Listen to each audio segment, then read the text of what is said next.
La note vocale du gérant.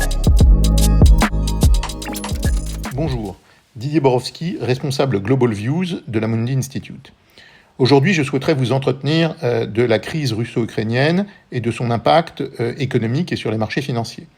Alors, commençons par quelques mots sur le plan géopolitique. Il semble, au cours des dernières heures et des derniers jours, que l'Ukraine et la Russie aient fait des progrès significatifs sur un plan de paix provisoire, comprenant un cessez-le-feu et un retrait des troupes russes. Il nous semble trop tôt pour baisser la garde, parce qu'on ne peut pas exclure qu'en réalité, il s'agisse d'un plan de Moscou pour gagner du temps et regrouper des forces et reprendre une offensive militaire.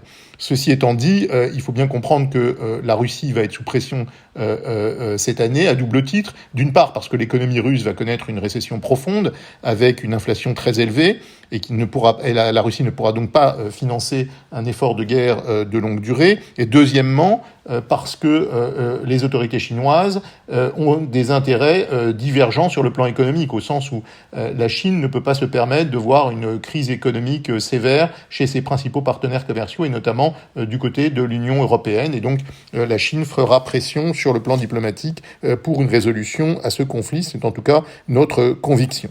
Alors, passons à l'impact économique. Sur le plan économique, c'est un choc d'essence inflationniste. Nous avons revu à la baisse d'environ 0,5 point notre prévision sur la croissance mondiale. Nous avons revu à la hausse nos prévisions sur l'inflation mondiale d'environ 1,5 point. C'est un choc asymétrique. C'est d'abord l'Europe qui est touchée, l'Europe de l'Est naturellement, mais aussi les pays de la zone euro, ceux qui sont les plus sensibles aux importations de pétrole et de gaz en provenance de Russie, donc en particulier l'Italie et l'Allemagne.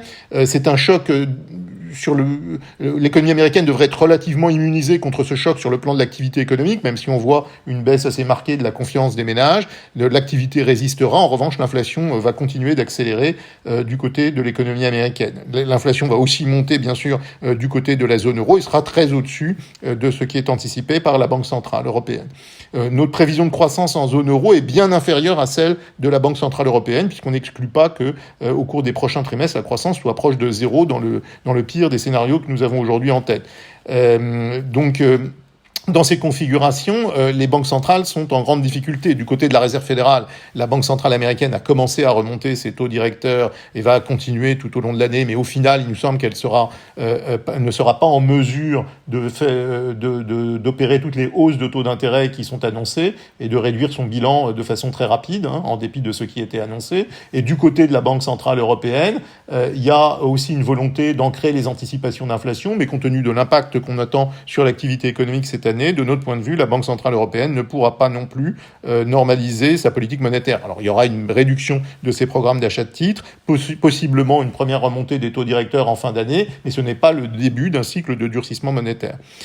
Du côté de l'économie chinoise, il faut quand même préciser, les autorités chinoises ont un objectif de croissance de 5,5% cette année. C'est très au-dessus, à peu près 1 point au-dessus de nos propres anticipations. On ne peut pas... qu'est-ce que ça signifie en creux? Ça signifie que les autorités chinoises sont probablement prêtes à en faire davantage sur le plan monétaire et sur le plan budgétaire pour stabiliser la croissance. De notre point de vue, la croissance chinoise devrait se stabiliser et réaccélérer à compter de l'été. Donc au final, quelle conclusion en matière d'allocation d'actifs? Alors, premier élément, dans ce type de choc stagflationniste, les banques centrales sont à la manœuvre. En termes de séquence, c'est d'abord une séquence de durcissement des conditions financières. Donc, de notre point de vue, les taux d'intérêt nominaux vont continuer de monter. C'est le risque principal et il faut positionner les portefeuilles pour tirer parti de la poursuite de la remontée des taux d'intérêt à long terme, que ce soit en Europe ou aux États-Unis. Ceci dit, les taux d'intérêt réels vont rester très négatifs cette année, puisque les taux nominaux ne vont pas compenser l'augmentation de l'inflation que l'on attend. Et donc ça, c'est quelque chose qui va bénéficier, en définitive, à toute une gamme d'actifs risqués. Alors, on reste particulièrement prudent sur le crédit, dans la mesure où dans une phase de durcissement des conditions financières, il peut y avoir des problèmes de liquidité du côté de la poche crédit. Du côté des actions, on reconnaît qu'il y a des opportunités d'achat qui peuvent se présenter d'un point de vue tactique, mais il nous semble trop tôt pour revenir et pour accroître le risque dans les portefeuilles compte tenu du manque de visibilité. De notre point de vue, la situation géopolitique appelle une volatilité élevée encore dans les semaines et les mois qui viennent. Ceci dit, du côté des actions, si on doit se positionner, il faut se positionner sur des valeurs de rendement, des valeurs de qualité, toutes les entreprises qui ont des bilans solides et qui sont évidemment susceptibles de naviguer en eau trouble dans un environnement inflationniste, de répercuter les hausses de prix dans les prix de vente finaux pour préserver leurs marges. Ce sont ces entreprises qui, bien sûr, résisteront mieux à la crise.